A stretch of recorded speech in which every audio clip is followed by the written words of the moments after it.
and welcome to the first official episode of The Smut Club, the podcast where smut is better with friends. And y'all, the friend we have here with us today, it's me, Savannah. Do you know that?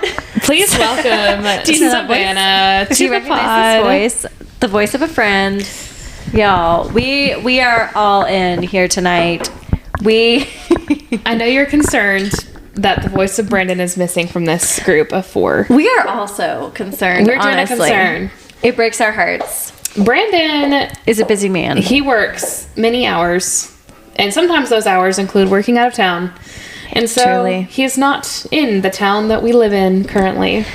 He's not. And it's, we just had to reckon with when you have four people on a podcast, there just reaches a point where it's like, well, we can't all make it, but we gotta keep on rolling. Four He's schedules in is spirit. really hard to work out so we can all be in the same space. Educating him on the wonderful smut that is Bridgerton. Y'all, this was a cultural revolution. When was it 2020 when it first released? Wild. So I don't remember when it released, but I know that when I was watching these earlier for podcast homework, I was reminded of the fact that I watched these for the first time with my oldest. And so when I was postpartum with him, I was like, I remember. It was 4 a.m. when I watched these. Yes, 4 a.m. Ashley was the one that told us to watch them because she was like, this is like, it's like Victorian Gossip Girl. Yeah. You will love it. Mm-hmm. And I was like, sold. Victorian It's just Gossip on Girl. a newspaper instead of the internet. Yeah, I was Regency like, era. No, it's literally say Gossip no more. Girl. I'm in. I'm in. Yeah. And so I watched the first season, and then I actually ended up reading, The Viscount Who Loved Me. Yeah, The Viscount Who And then Loved Me I also is have so read, good. I have read Penelope and Colin's book as well. If you can hear some slurping in the background, Savannah has a new precious That's baby. new girly. It's new girly. Yeah. New girly. She is a good, We have good pup. a brand new Bernese Mountain Dog in our midst. She's perfect. And she's just a baby girl. She's just a baby. She's 10 months She's old. trying to figure it out. She's the love of all of our lives. We're now. working on it. She doesn't understand podcast equipment. No, not even a little bit, actually. That's the hour delay, is her getting stuck in the podcast. That's a good girl. The podcast equipment, not the podcast homework. Y'all, Bridgerton as a concept. The books came first, obviously. Yes. The books came first. Folks, when they see Bridgerton, maybe they're loyal to the Julia Quinn books themselves. Y'all, Depends on the book. I don't. No, you only read 2 of them. The Viscount Who Loved Me is fine. There is one sex scene in that book. True. And it happens at the end, and then nothing else happens. But that didn't bother me as much as I can't remember what the name of it is. Penelope and Colin's book. Yeah. So that was not book, the vibe. There's also one sex scene in that book, but they also like allude to other scenes, but they don't. But she doesn't write them. So like Colin makes a suggestion of them like fucking in front of a mirror. And which would be hot. Does she write that scene? No, she doesn't. She talks about it, but she don't write it, and that makes me upset. So that is why in this one specific case that I am into the series more than I am the books. Yeah, because there is so much fucking in this. I love it. There's gratuitous fucking in Bridgerton, the Netflix series.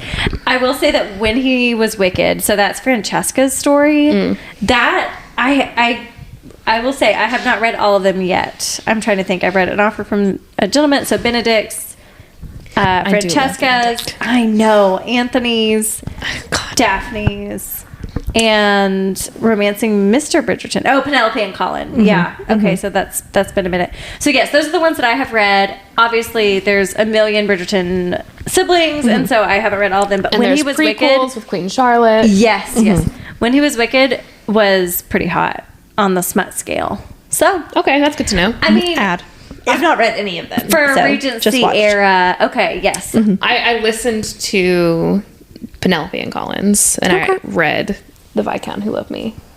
I think, if you love these characters, that's another thing. I will say, The Viscount Who Loved Me, the book is so different from the series. Like, in the book, this is, y'all know the drill by now. This is spoiler city. Yes, everything is a spoiler. Savannah, do you mind if I tell you what happens? Oh, no. I don't care. So in the book, he actually ends up marrying Kate because, you know, in the garden, in the series, when she gets stung by a bee, he like sucks the venom out, which is pretty hot. Which is hot in the book. It's pretty hot. Yeah. But people see them and, you know, it's scandalous, and so they get married. Yeah. So the sister plot line doesn't really even exist in the book. But then they have sex like one time, and then he does like flirt with her a lot, which is cute, but it's like, I prefer the... Yeah, that only does it for so long. Yeah. We need more sex. But they were like... It was less hot because they were like married already, and I was like, boo. It's no longer forbidden. Yeah, we don't need it now anymore. That really is the hot factor, is the off limits of it all. Yes, 100%. Yes. Especially with like bodice ripping kind of like smut, where it's like, yeah, I love a historical fiction romance situation. It's just, I don't know. It is quite hot to me. I enjoy it. I'm an Outlander girly. What can I say? You are an Outlander girl. I really am. You like Outlander? Every time I ask, like, hey, in a little bit of a dry spell, I'd really love some book recommendations. Outlander, number one that people recommend to me. I've never done it. I downloaded the first one on Audible, so I have that one. Savannah, banked. Savannah, that is the number one that everyone is like, please do it. It just seems like a big commitment. Yeah, it is. It is. Anna said, wait just 1 second. Okay, so here's the deal. I said straight up, listen, I am down for like a long audiobook sometimes. It is. They are like 60 hours long, but there's so much fucking in it. And Jamie Fraser, he is the bar by which I measure all other men. Like, he is just interesting. honestly one of the best written male main characters of all time. And Claire, feminist icon. Just like, these are characters that like I will invest, because think of it, like there's like how many, 8, 9 in the series, and they're like 60 hours long on audiobook. Like, I've invested years of my that adds up to years of my life at this point. And I wept. So whenever I finished whichever one it was, Go Tell the Bees That I Am Gone, which is the most recent one, but whenever I finished the other one, I didn't realize that there were no other books left at that point, that Diana Gabaldon hadn't published the newest one. And I cried. Like, I've been very attached to the Outlander series. Well, speaking of incredible series where people fall in love, and just go fucking around in their their Regency era. Well, that's not Outlander era, but anyway, they go wear their historic clothes, and then they rip their bodices, and they lift up those petticoats, and they start fucking. I can't have enough of it. Speaking of such things, Bridgerton season 1. This, I think we were all shook when this came out. It was truly I'm a Pride and Prejudice girly. Absolutely. I think many of us are, especially Keira in this Knightley room. version. Obviously, the Keira Knightley. No other version will be accepted here because of the vibes, y'all. The vibes in the Keira Knightley version. It's the hand of it all. It's the hand flex right there. So that is just, whenever I saw Bridgerton, I was like, oh, I'm watching this. I don't even know what it's about yet. And I was quite pleasantly surprised. Oh, sure. Yes. But we have so many classic smut tropes in season 1. Some of my favorites. Like, two. All of them. The Humdingers, as we say here in the South. The tropes we're already seeing. I put this in my notes for episode 1. Tropes we're already seeing. Forced proximity. Yep. Fake dating. Yep. Spoilers all day long, but you all know. Enemies to lovers. Enemies to lovers, I don't think it can be overdone. What's my favorite? My favorite one? I don't know. You might be about to say this, but what is the... I don't know what the actual term for it is, but like I'm absolutely never getting married, but I found the one. And Reformed Rape. Reformed Rape. Yes. Reformed Rape. Yes. Reformed Rape. And y'all, Brother's best friend. Brother's best friend. Yeah, Off Limits. Oh, the Off Limits. The forbidden love. Like, the forbidden love is all through all of this. It's just Shonda Rhimes, our queen, our girl. She just sat down and she was like, what do the girlies need? They need all of this. the girls Let's just do it all in they, one season. what do they want? What would they eat with a spoon? And she just wrote a majestic, it's just a work of art, honestly. Well, so Julia Quinn wrote these books, to be clear. But then Shonda was like, oh, I'll take it from here. oh, I will take it from Let here. me just go ahead and take that.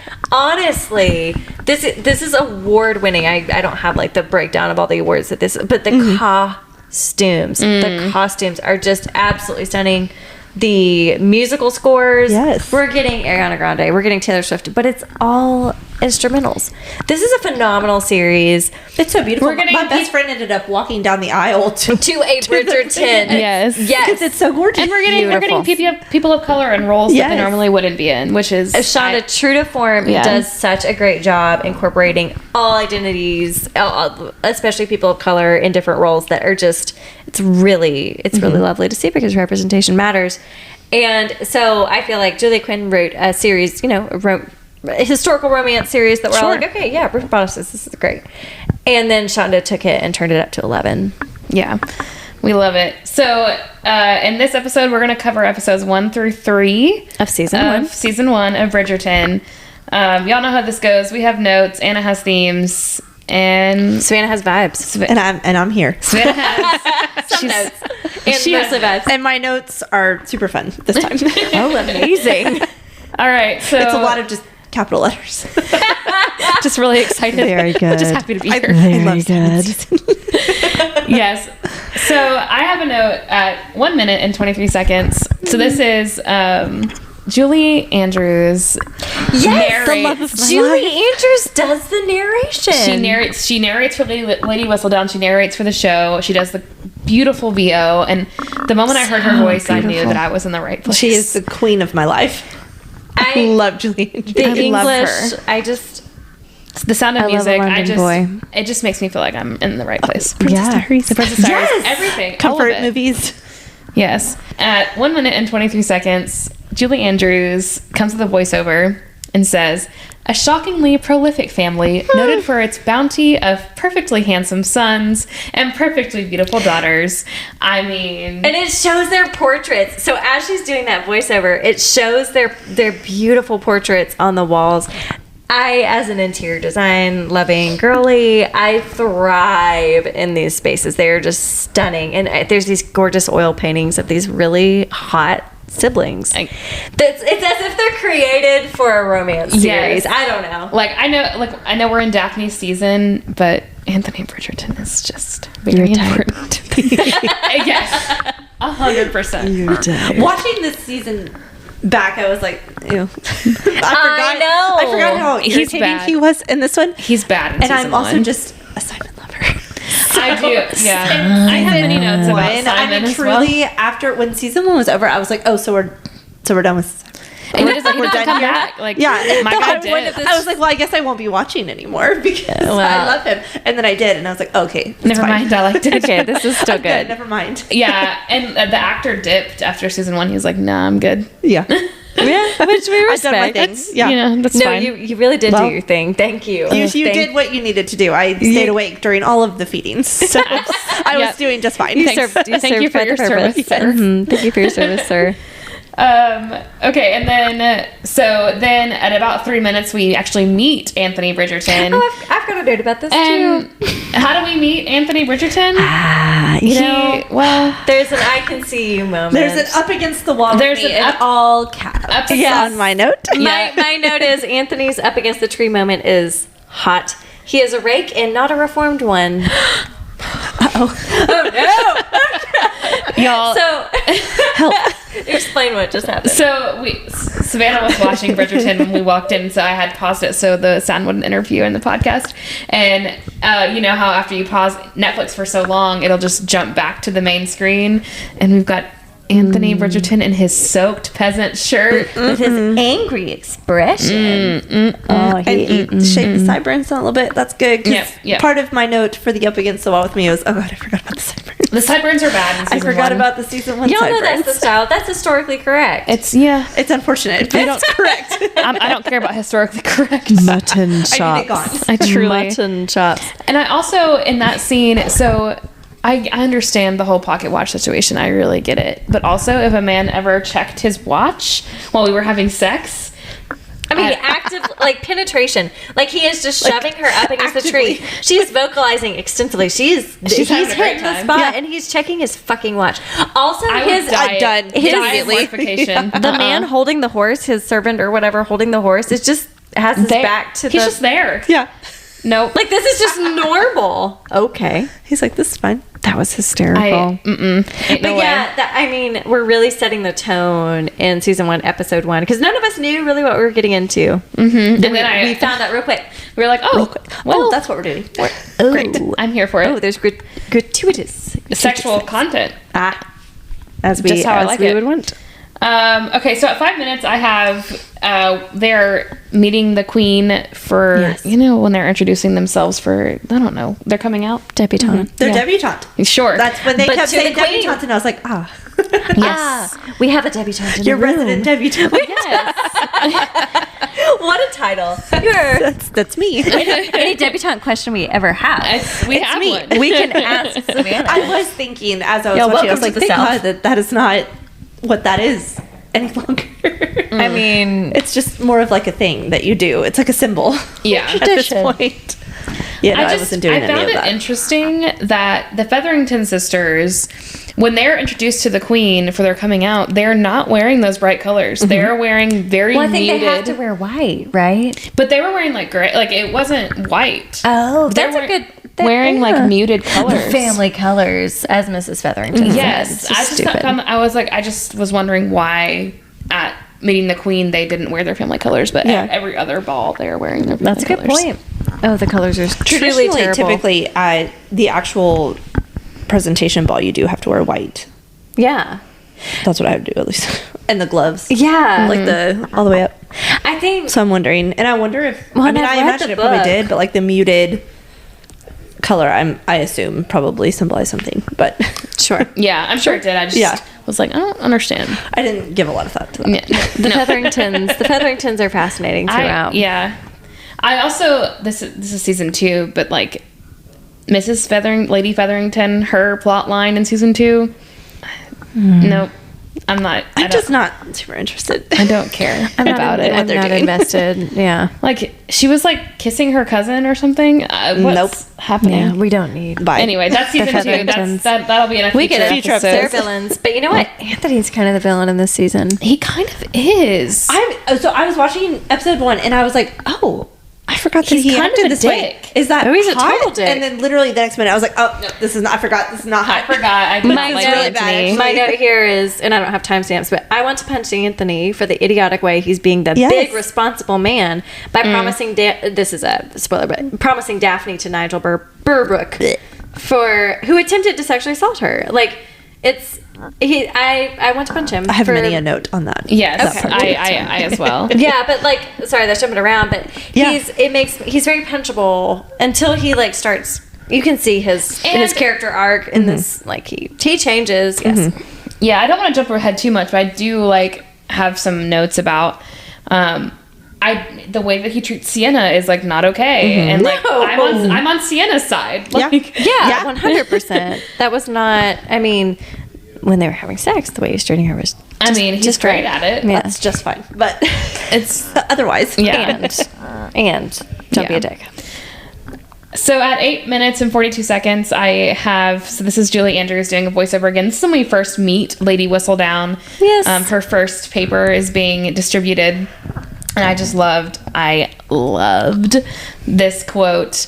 And if y'all have caught up on Bridgerton, you know who Lady Whistledown is. So it's just also fun to know who is writing this. But the quote is, "It has been said that of all bitches, dead or alive, a scribbling woman is the most canine. And if that should be true, then this author should like to show you her teeth."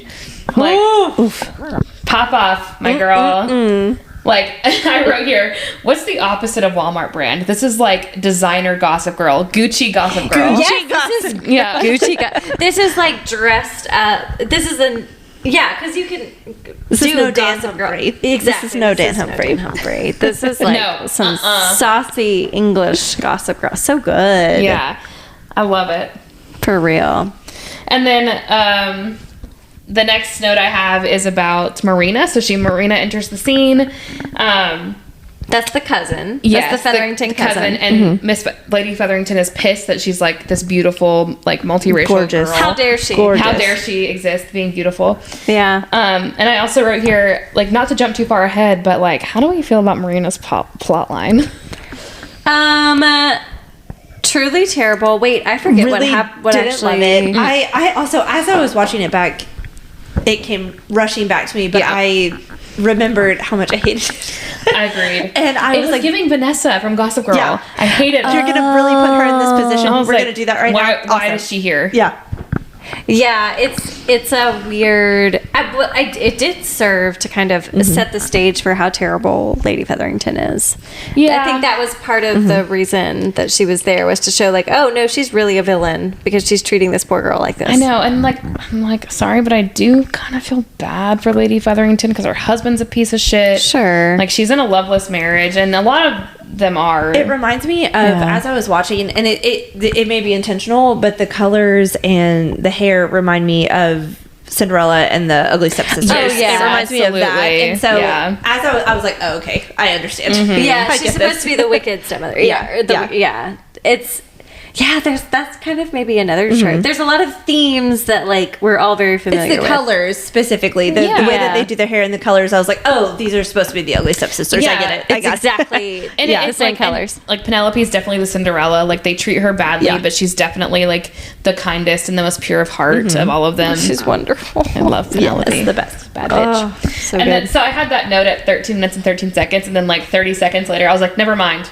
Forget everything I said. The Duke has arrived. The Duke has arrived. It should be against the law to look like that. Why is he so beautiful? I'm sorry, you show up and you look like that? Who looks like that? He does. He does. He's so Thankfully. Oh my God. Thankfully, what a blessing for all of us. A blessing for our minds, bodies, and souls. Yes. I just, I mean, there were lots of. No, he was the most attractive. He was hands down. absolutely. No He's contest. really hot. Though I have seen some recent pictures of the guy who plays Colin, because he's beefing up for, or he has beefed up for the season. Interesting. I'm interested. I'm curious. It's the Shonda effect. They get really Do a little hot. bit of research on that. Yes. At 16 minutes and 17 seconds, I wrote here, the plot line with the opera singer, her name is Sienna. I couldn't think of it at the time. I know. I had to look it up. It makes me sad for her. Like, she deserves someone who's, like, she's amazing. She's super talented. I know. She's a bad bitch. Like, she deserves someone who is worthy of her. And then I wrote, like, season 1 Anthony is definitely not worthy of her. That was gut wrenching to Yeah. watch. That she was like, "Are you always going to take care of me?" Like, or I mean, it was like this. Like, hey, I need someone to care for me and put a roof over my head and pay my bills. Like, am I your kept woman? And it was like, yes, I will always care for you. It, like, he point blank said that, and then in the next episode, He, like, was like, we can't do this anymore. Yeah. And then he, like, And she said it too. She was like, I thought you said you were always going to take care of me. And he was like, oh, sorry. yeah. And he talks to her, like, directly about protecting Daphne's virtue, which is, like, yes, obviously that's fucked in a different way. But then she says, "What? Yeah, But, like, who protects me? Like, I'm also a person. Like, yeah." You were saying And this you're earlier. here too. Like you are literally here participating in this. Yes. So interesting that Yeah. I am the one. Well, and Shonda does a beautiful. My girl Shonda does a beautiful job, kind of painting this. She paints the good, the bad, the ugly of the Regency era, and of she really depicts the flaws of all of this quite well. Just that this is, I mean, she doesn't have her needs met. Like the wealthy are protected and supported, and they have their needs met, and the women still don't have rights, but it's the protection is there, I guess. But then as you go down the hierarchy, they get more and more, their needs aren't met. yeah. They aren't as valued in society. Well, and he also just like openly insults her social status. And I think, I mean, obviously, I don't think he meant it intentionally, but it was definitely a direct insult to like where she stands in society, and like that she didn't ask for that. That's not her fault. And it just feels. And he didn't even think of it. Right. Exactly. Yeah. He's like, well. Oh yeah. I mean.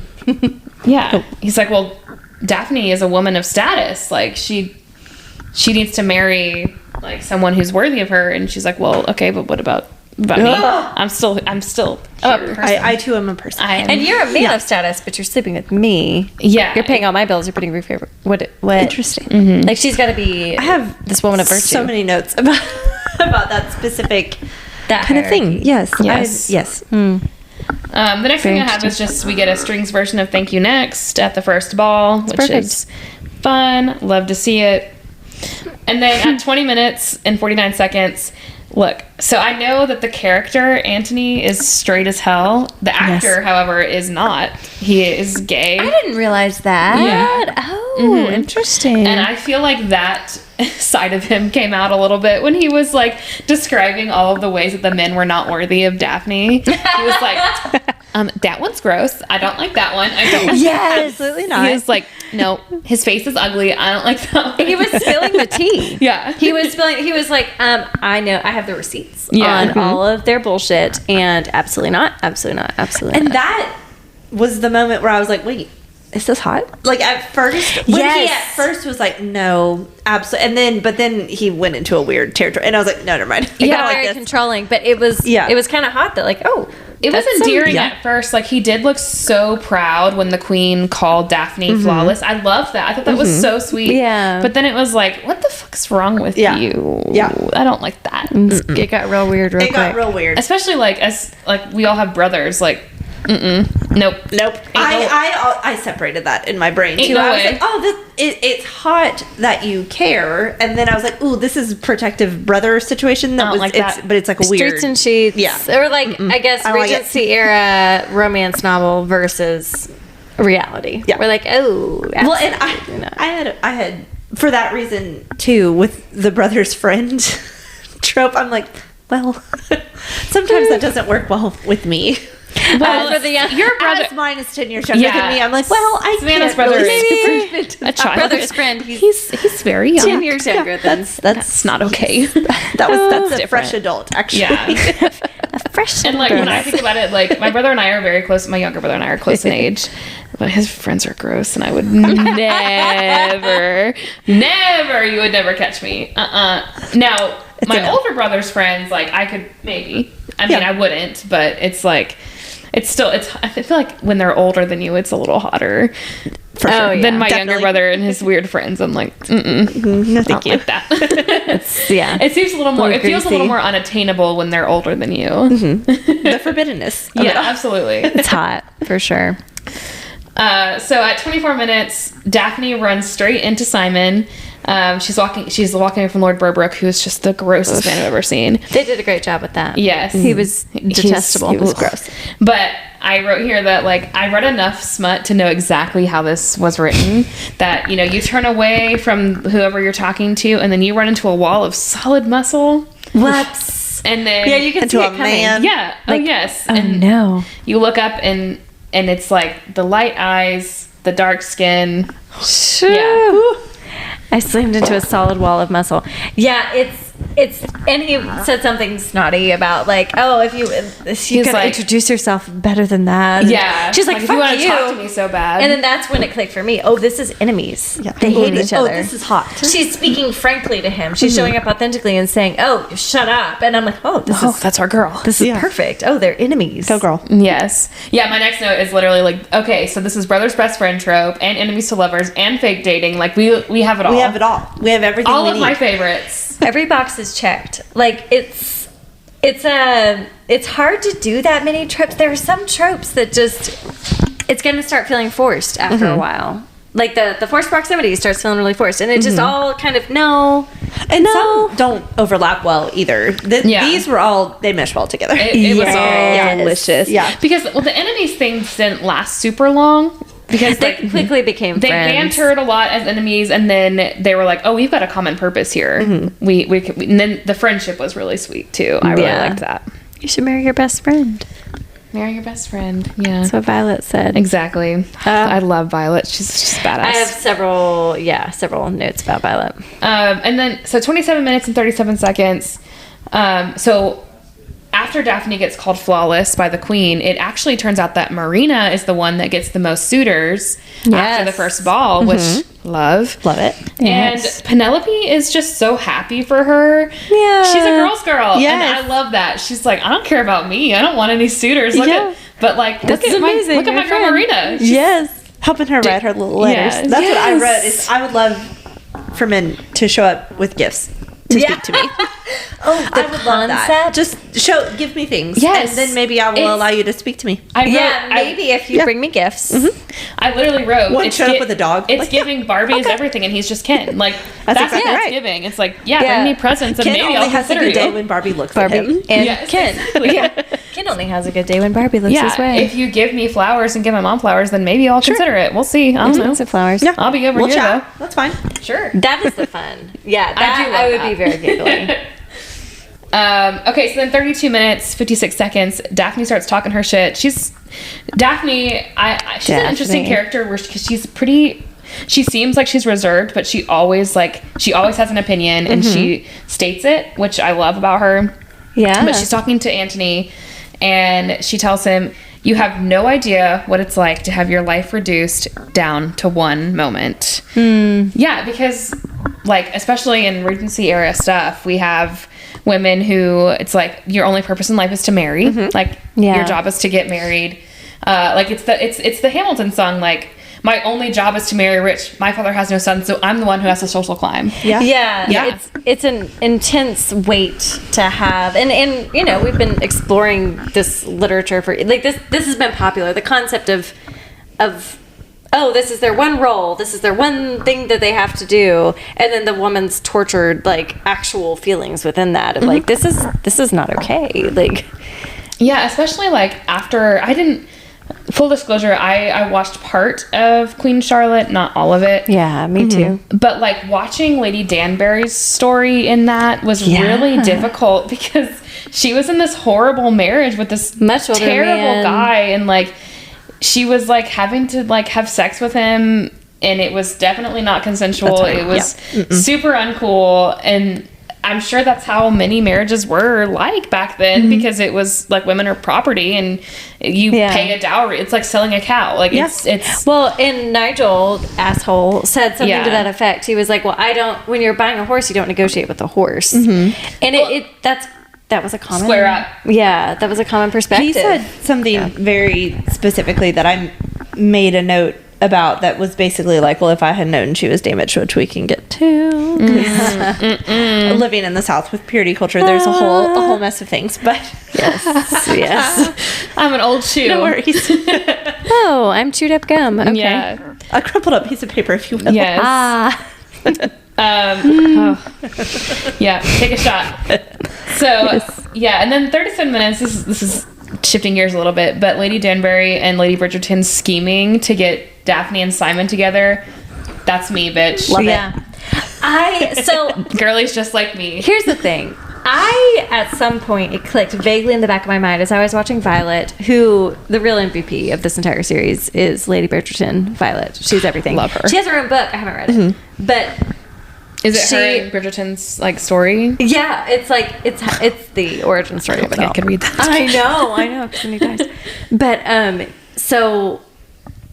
there's just something about someone who has been happily married, right? Lady Danbury not so much, but you found love yourself. Yeah, so and you want others to the find Bridgerton that love match is infamous in the society, the famous Bridgerton love match. They were the one of the few families that had an actual happy marriage where they were in love, and everyone knew it, and it was a happy, beautiful. And then the kids carry that, and the kids see that, and it's that's what. And Daphne was that's what I want. I saw you all together, and that's what I want. Someone who loves me, and it's a friendship too. Yeah, it set a beautiful example, and I thought unfortunately, it reminds me of that Taylor Tomlinson skit where she was saying, if you're single and you're married, like, do your married friends drive you insane?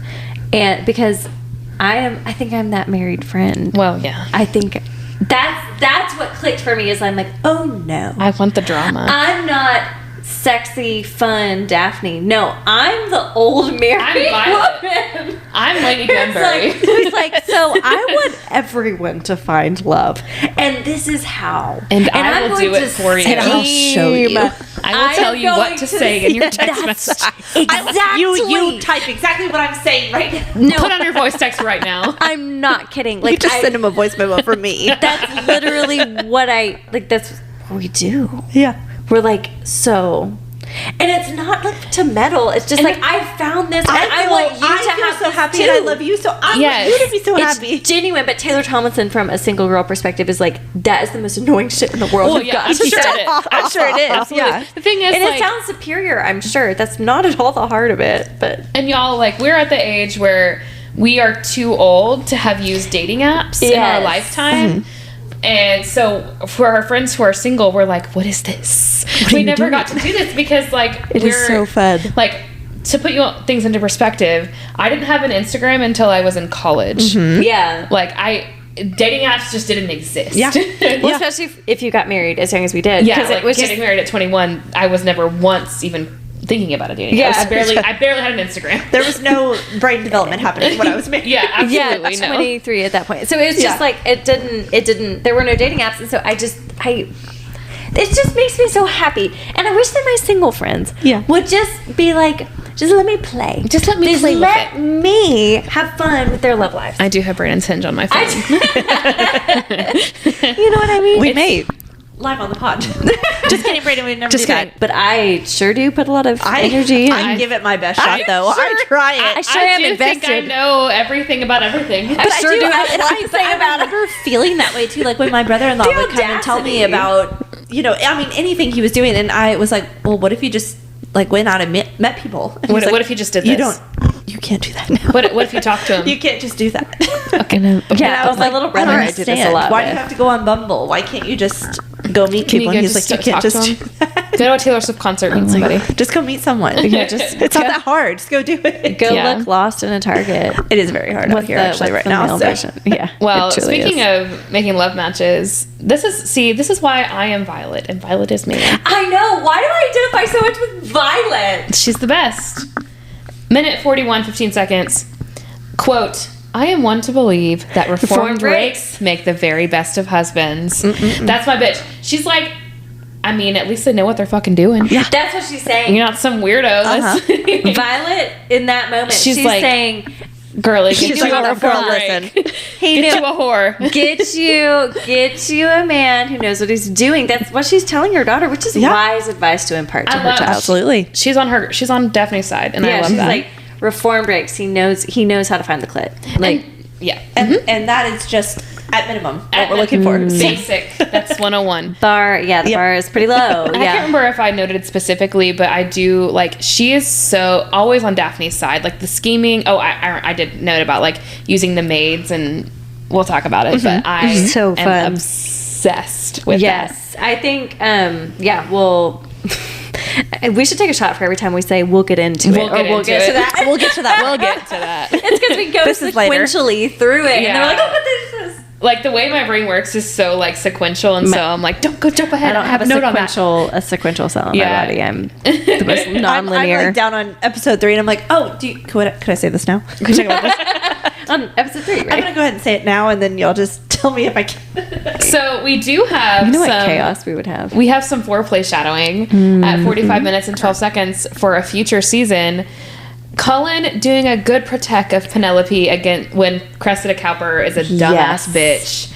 Like, she spills her drink on Penelope, and it was so shitty. She's like, I only have one more spot on my dance card, and Cullen's like, well, actually, I'm gonna dance with Penelope, you fucking bitch. Yeah, he was like, I see exactly what you're doing because I've been raised right, and that's shitty. Stop. Cressida, Wow, those braids, those hairstyles, that girl, it's tight. That was a lot. Her, yes, her hairstyles. It makes it seem like her skin is going to come out of her face. I so, know. like, I don't like that. I don't like it. It's not the vibe. It's not good. It's truly not. You know, and she doesn't end up with the prince, but I thought that would have been that's better. I don't. Just go to Prussia, you weirdo. Go to Prussia. Okay, at 49 minutes and 44 seconds, the Duke running in to save Daphne from Lord Burbrook. But Daphne don't need saving. She punched him straight in the face herself. That's her damn self. That was in episode 1 where we were like, episode 1, baby. Oh, because this is setting the tone for like, am I going to try to watch this series? And like, I think this is why it was, because it was the number 1 show on Netflix for a long time. Because people were like, "Oh my god, like this is porn." It was, wasn't it? Wasn't it like the number 1? I don't know. It was like the highest number of streams ever because it was like this first episode. Oh my god, she fucking clocked him. She was just. She punched him in the face. Yeah, and I had forgotten. It was lovely for me because I had forgotten, and I got to feel the same way all over again. Yes, well, because the Duke runs up. He's coming in. He's going to do it. He's going to protect her. And then I was like, oh shit, she did it. She fucking did. That was the best. Oh yeah, part. And then his face, he's like, oh, okay. He's like, oh, all right, well, sure. He was like, you got it, girly. Out. Well, he's on the seems ground. as if you've got this handled now, don't you? And that was the moment that he started falling in love with her. And that's like that has Shonda Rhimes written all over. Yeah. Because like, I'm not gonna, Julia Quinn, you did not write that in your book, baby. I know you didn't. No, sweet lovey. Love you. You didn't write that. Shonda she's a gift to this community, this world. She's doing it right. She is saying she helps depict the themes, the angst, the what we're carrying. She's depicts it so beautifully. Creating characters that Taylor Swift will name her cats after. That's what I'm saying. Yeah. We skipped something, and I made a note here. I don't know when it was, but it's when it was the first time that I made a note about enemies to lovers, and it was when he was talking about like, oh, I have no plans of ever marrying, blah blah blah, and then he said, perhaps you should refrain from thinking of me at all. And the way he's like, perhaps you should refrain from thinking of me at all, and I was like, fuck. That's hot. Because now that's the only thing she's gonna think. Now that you've said that, she said that. Hot. He knows exactly what he's doing. Like he's not stupid. So he understands women. Well, and you know, he is. He likes the off limits of it all. He does. He sure does. He's like, oh, your brother says no, and maybe I should. Y'all, the Duke. The Duke. We don't try to say this, but he's got trademark daddy issues. Oh, yeah. He does. He's got his problems. He has problems with authority, shall we say? And so, if you tell him what to do, he don't gonna do he that. said, "I'm not gonna do that." I'll say, you know, it takes one to know one. Don't tell me what to do. So then, after Daphne punches Lord Burbrook in the face, we kind of get this cool like back and forth of Daphne and Simon coming up with their plan, and then it's a flash back and forth of them talking and then dancing at the ball. So good. And there's a part where he says to her, "Stare into my eyes." And I just wrote, "Don't threaten me with a good time, Simon. Don't threaten me with a good time," because they're trying to create with a good time. I do like at a certain point they're like, we've got to keep this trope, like we've got to keep this like this charade going. This charade, we got to keep it going, and it's like, oh, like I think we've got it going just fine. It's working out just fine. Yeah, y'all don't have to pretend. Yeah, my last note for episode 1 is everything gets hotter when the "we won't fall in love" clause is signed. This is purely for convenience. We're not going to fall in love. You're helping me out. I'm helping you out. That's all this is. It's an exchange. Yeah. Just you've got to promise you won't fall in love with me. It's a walk to remember. It's It is. That's a trope in and of itself. Yeah. It's just because we're invested. We're like, okay, well, y'all are obviously going to fall in love. How will it go down? No. Delicious. So good. And did you have some things to say about courtship? I know you do, and I want to make sure we address it. Oh, it's just fun. Well, yes. So this is a theme all throughout Bridgerton, all throughout any Regency era, anything. Yeah, absolutely. In the tropes we're seeing a list that I made. I have one of the tropes is just patriarchy. So patriarchy. Yeah, patriarchy is a trope. I mean, as Taylor Swift says, fuck the patriarchy. Yeah, well, and when I found out it wasn't as much about horses, I lost interest. But yeah, exactly. It just, patriarchy. It's hard to be in charge. It's hard really to be in charge. Gotta go somewhere where they do patriarchy right. Anyway, so along with patriarchy, we have courtship. So there were a lot of like, I do love how Shonda like carries this theme of like, you can see them wrestling, like she's really highlighting how courtship doesn't work and how this is exploitative and how it's a problem, and using her female characters to be like, this is fucked up. Yes. And I'm including stuck. Violet, the mom was like, hey, we're gonna take matters into our own hands because we have to function within this, and it's gotta work. Here's how we can manipulate the system. Yeah, which we'll get to that. God, she did an incredible job. But my note is, let's talk about courtship, an archaic relic of another time, or something men are still using to control women still today. Yes, in fact, they are. So, in biblical courtship is this concept that is still, it is still alive and well. It is still alive and well in fundamentalist circles, fundamentalist Christians specifically. Preaching to the choir, we done did it. Would we like, and they use the phrase courting, actually. Yeah. Would it spark joy if I read some little, because I don't presume to believe that everyone knows how this is structured. Would it spark joy if I read some little bullet points on how this works? It would. Okay. Yes. Okay. Godly courtship. So this is a website that I don't want to promote. So I'm not going to say what it is. Yeah, absolutely not. Because I don't endorse this at all. But your algorithm's going to be fucked. My algorithm's going to be fucked, and I'm really looking forward to it, actually. Disclaimer, and I've said this several times, I grew up in a fundamentalist cult. Like, this is how I grew up. But godly courtship. Courtiers are never alone unless they become engaged. That's not how I grew up. Like, even when we were engaged, even like when couples were engaged, they still had to have chaperones. This makes sexual abstinence easier for both parties. Oh, it's super easy. Let me tell you. I have a note here. Restriction just makes everything hotter. That's a trope. And they're going to get crafty. You're going to get real crafty. You're going to get real fucking creative. You're gonna invest in a wardrobe of scarves. Exactly. So people can't see the hickeys. Literally. It just, that's the thing that, purity culture just, we as smut reader, we understand that like restriction is hot. And so it makes you want it more. But, okay. So during courtship. A lot of sex in cars. Yeah. A lot of sex in cars. Sure. So overt flirting is not acceptable. Neither is dressing immodestly. This is written by, this website is, they're Christians promoting this, which, no shade to people. I have so much shade to fundamentalist people harming people, though. We're gonna call harm what it is. But when a couple is courting, they continue to worship and practice faith. Blah blah blah. A courting couple participates in group activities only until an engagement. And then there's dating. So people who are dating are often this isn't. Oh no, this is them saying that dating is bad. This is why dating is bad. Dating couples often avoid family and friends to focus their attentions on one another. Oh, so yeah, dating would be really bad. So we got to court instead. Obviously, we can't get to know each other individually. That's not allowed. Exactly. Here's a list of acceptable activities for courtships. During courting, the couple will interact with one another through church-based or family-sponsored group activities. There are several group venues that couples may participate in. They are permitted and allowed to. This is dated like 2021. So like this is. If we note on Bridgerton, they're saying, you can only hang out in these acceptable places. This is still going on today. Yep. Church picnics or events, musical concerts, family reunions, birthday parties, seasonal parties. This is so helpful. Religious holidays, outdoor events, movies or plays, family dinners, religious services. At the movie theater? How are we going to get to know each other at a religious service?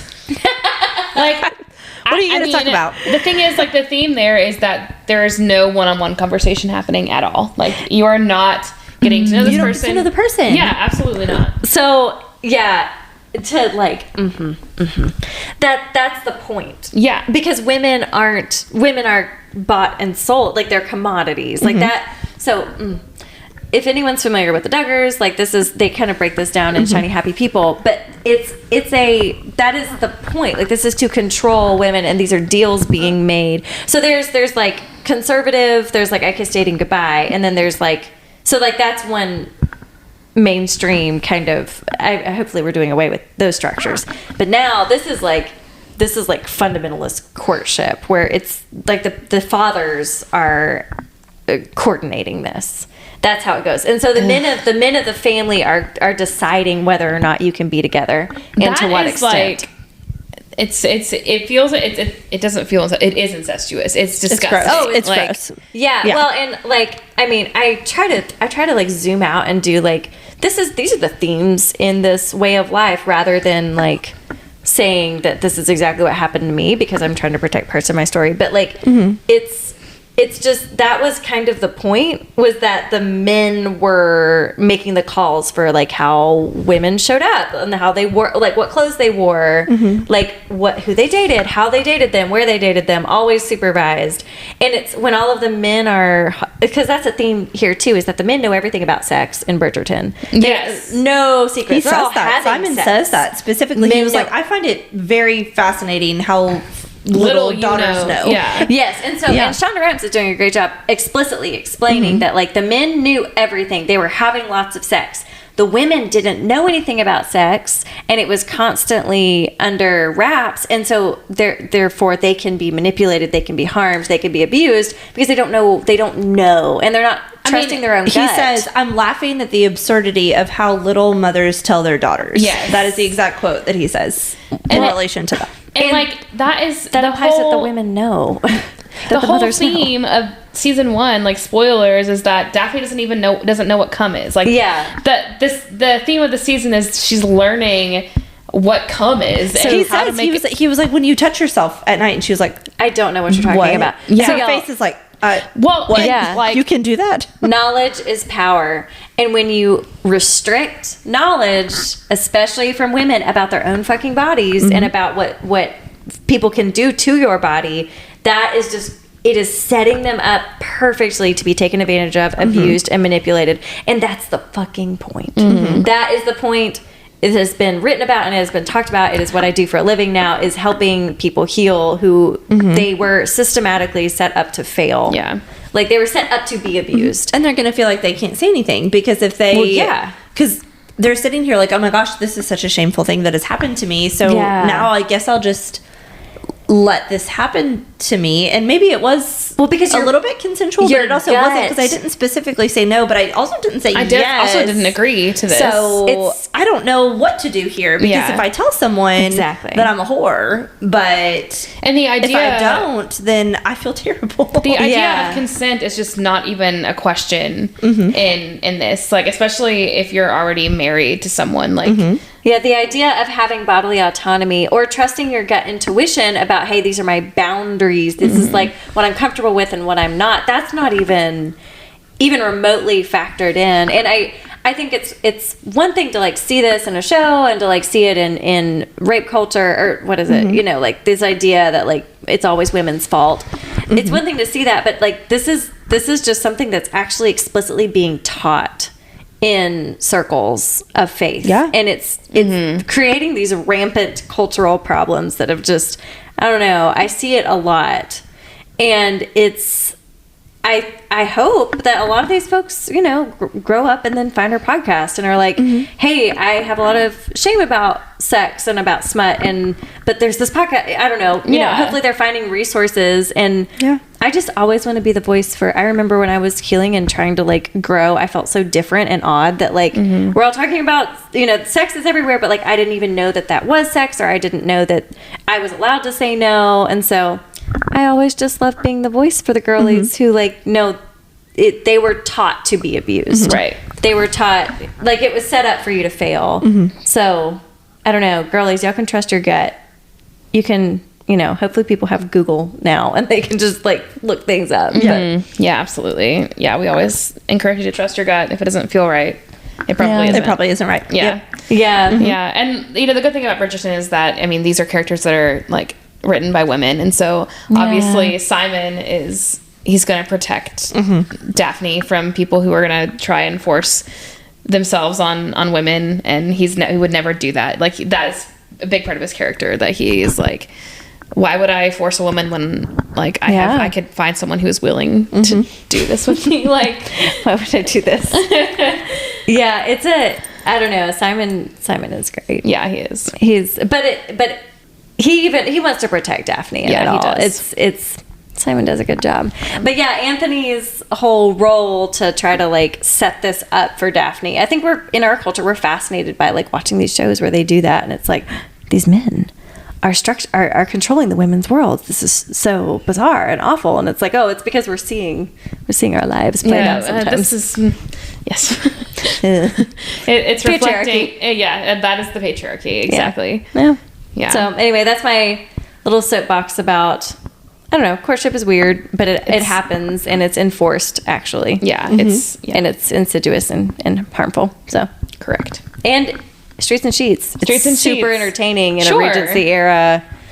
In a Regency era. The difference there is show. like in the Streets and Sheets, like in the Regency era show that we're watching, like Daphne is clearly very attracted to Simon, and like she wants to be with him, and she also has this autonomy where she can punch a dude in the face, and you know, we have women who are stepping out of the Regency era mold because that's why this is enjoyable. It's a work of fiction. Like she has, like they can write her that she has autonomy, which is, I mean, it's toying with the actual reality of what the time was.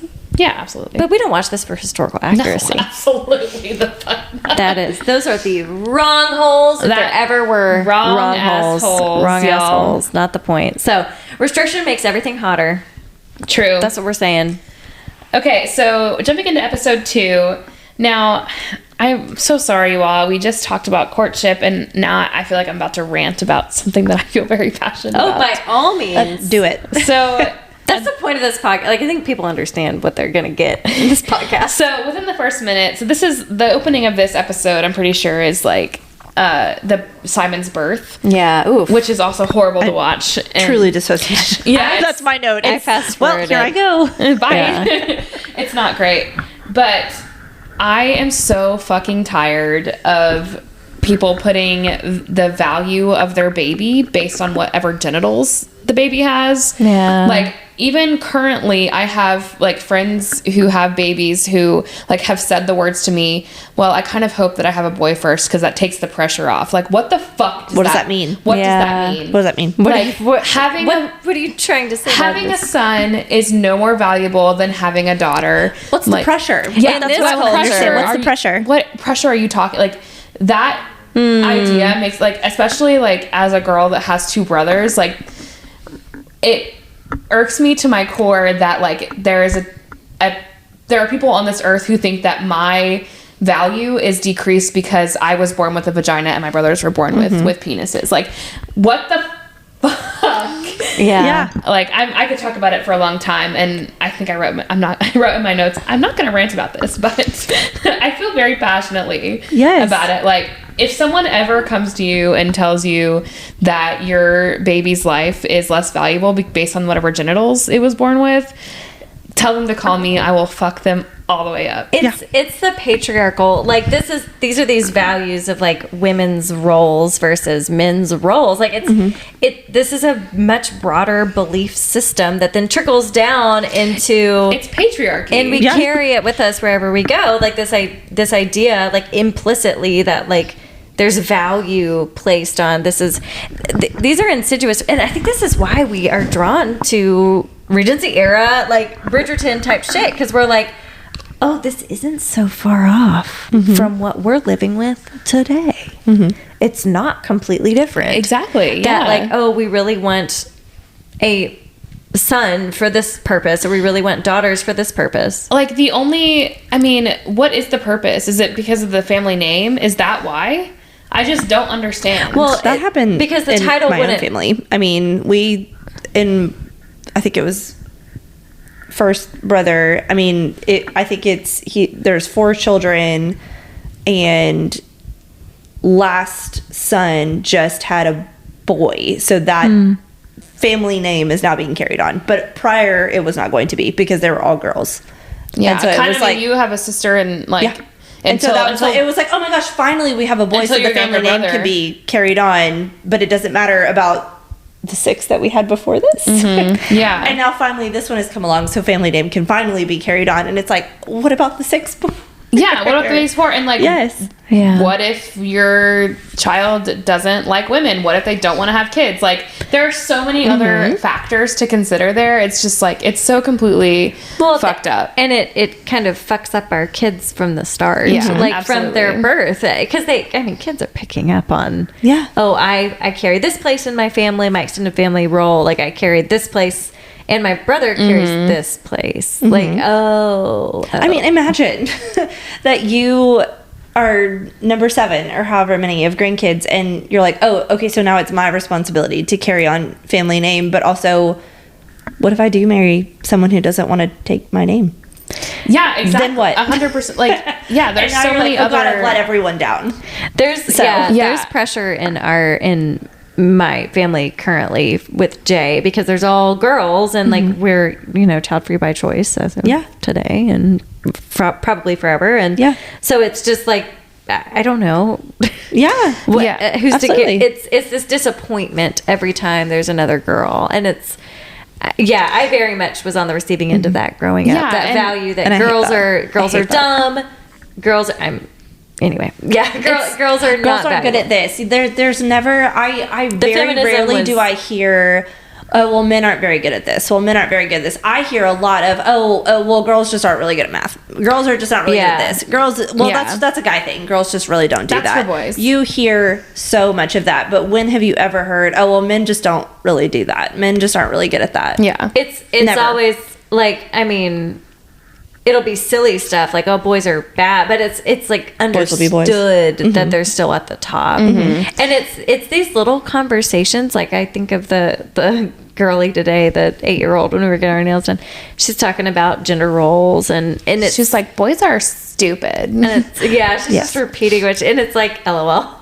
Yes, and it's so clear that these conversations are still being had. Yeah, it's implied. It's implicit sexism. It's implicit patriarchy. That if we're really actually going to, like, people just need to be mindful. What are we saying? What are we saying to our friends and family? What are we saying, especially around kids and to kids? What are the beliefs that we're bringing in? And do we like these beliefs? Yeah. Actually think about them. Do we want to bring these beliefs into our culture? Yeah. And I think part of it is like, my partner has a family name that like all firstborn sons in his family have this name, and like it's going to end with him, and like there's a lot of disappointment in us, and like pressure on us, obviously, all the time, 100% of the time. But like disappointment in us for like, it's basically that name is going to die with A. And let me be clear. To speak up for you, it's pressure on you. Yeah. It's not, it's not pressure on y'all one, as to produce a child, and 2, to produce a male child who could carry that name. It's pressure on you as the wife. Like, that's, as like the partner in this dynamic, it's not pressure on A. Like, it is, but it's like, by default, like, you're the one who would be carrying the child. Yes. And so it's... Well, and even, like, before we had made the decision to be child-free by choice, like, when we were talking about maybe having kids, I was like, we are not giving a child that name. Like, it's not that I dislike the name. It's just, like, that's not something that I'm interested in. Yeah. And it's, like... My older brother is the 4th. Yeah. It's things like that where it's, like, I don't have a connection to that name personally. Yeah. And... Why do I have if we ever decide to have a child, I want the child to be something that we both name. It's like special to us, not because like your family has been naming this since the dawn of time and you've got your family tree. Like, I don't give a shit about that. Just put that on me. I don't want that. That's not mine. I didn't ask for that.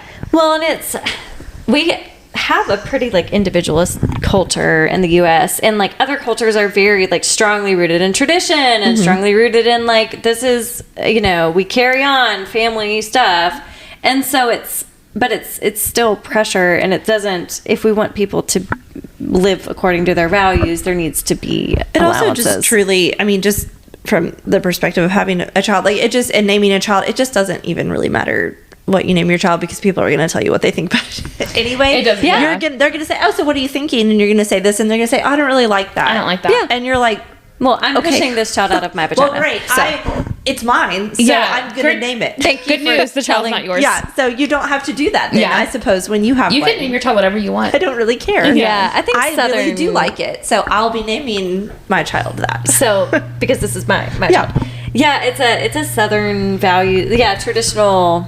It's interesting. We have a patriarchal culture. Like everything is linked to the males. Like our families, our businesses, it's got to change. There are so many things. I mean, just things that I personally were said to me that I was like, oh, people would say like, oh yeah, you hear this or whatever, and I was like, oh, there's no way that still happens. And then I got pregnant with my first, and it was, oh, what are you having? And it was like, oh, we're having a boy. And it was like, oh well, good.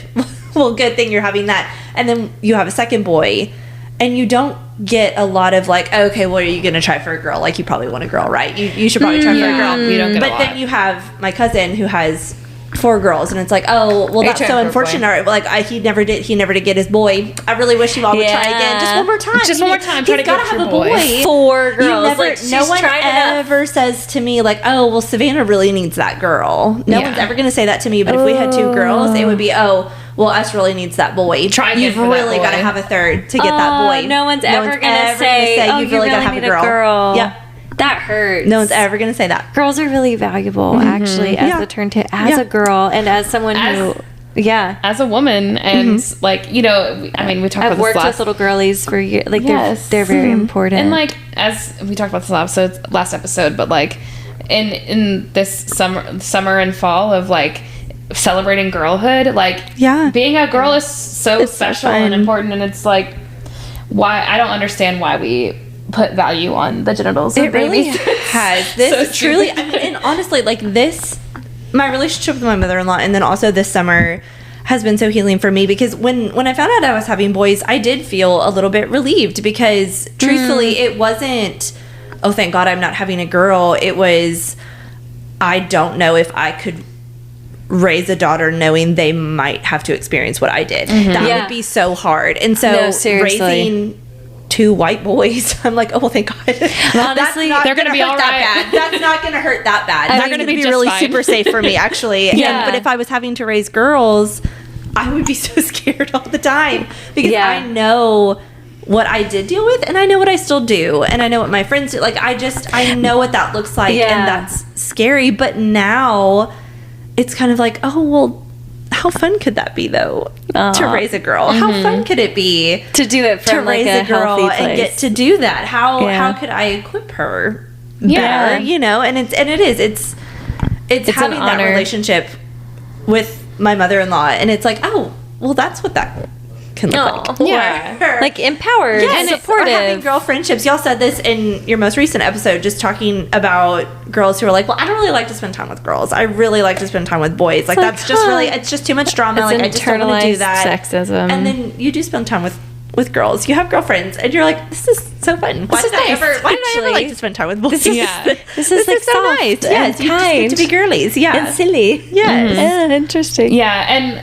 I always, our friend Ashley, who has a boy and a girl, she has been saying, like, this has been really healing for her inner child to parent a girl in the way that she wished she had. To just braid her daughter's hair, to just sit and talk and braid her hair. Yeah. And just be. Like, it's just been healing for her to, like, as the daughter of someone who did not care for her in the way that she should have, to care for a girl and support her in the way that she wished she had been. Yeah. It's really meaningful. Yeah, I think it's, I see the side of a lot of trauma and a lot of personality disorders and a lot of deep, dark stuff. And so as y'all are talking about it, I'm thinking of like just a lot of these are harmful beliefs to like we got to work through our own like pain in order to not continue to pass this down. Yeah. Because like people, these are not like I guess what I'm saying is these are not neutral things. These beliefs of like, oh, well, it's a relief like that you're not having a girl. This is, we need to examine this because it's having real impact on people, and it's depending on what they've walked through, it's really impacting. It's comical, but also it's it's sometimes fun to just, when people do make those comments, and just be like, oh, why? What do you mean? I don't understand. That's what I'm saying. Yeah. So can we actually unpack what do you mean? Because I understand why would it be a relief to not have a girl? Yeah. Yeah. What do you mean by that? I am having a boy, and I'm very excited about that, but why are you excited about that? Yeah, why do you care about the gender of my child? Because I'm it's confused. such pressure to have a girl. Yeah, okay. Why would it matter? Why would it matter if I had a girl? Also, like, I think that maybe we should work to change our cultural values to make it safer for us to be girls. To just have girls exist. Like, maybe I don't know. Yeah. It's weird here. It's weird here because that's just not at all the case in other parts of the country. Yeah, 100%. Yeah, it's just the culture here is completely different. Like, I know we have listeners from all over the world, so, and who knows what it is like in the UK or Mexico. I think those are our top other places. It's like, I don't know what it's like there, but that's why it's so important to like know people from other values, like other culture, because it's such a important, like, oh, this is not the only way. Like, oh, okay, well, what do I want for my life? Like, if this is not the only way to do things, what aligns with my values? What would actually be a good fit for me and my family and my life? Like, you know, it's important to explore. My sister said that to Ashley. She said it's so good that you and your husband found each other later in life. And Ashley was like mid-20s. Yeah, she was like 25 when she and her husband met. Found each other later in life. And Ashley was like, I'm like 25. Spanish sister has a weird, her view of life is skewed. There's a lot going on. There's a lot of different things. Yeah. Bless her. Bless her. This has been a long conversation. Shoot us an email if you've got different, let's talk. Yeah, your cultural values are different, or if you've got a story about this, we'd love to hear it. We'll talk about it. Yeah, I think anyone coming to Smut has, we've all dabbled in these ideas, right? Yeah. Like, you can't not. You're like, huh. I mean, unless I guess you're just into the monster smut and some, some Shrek. I mean, some ogre smut. The Ice Planet Barbarians. I see y'all on TikTok reading that crazy stuff. Yeah, maybe they don't have to think about feminism. Maybe they don't have to think about all this stuff because they're just like, oh, I'm escaping into it. Truly another world. I'm over here with barbarians and stuff. Whatever. Absolutely no judgment. I'm thinking that most people who are reading Smut we're curious about these things. We're like, yes. Why? It's interesting. We're asking much questions. To think about. Much to consider. Yeah.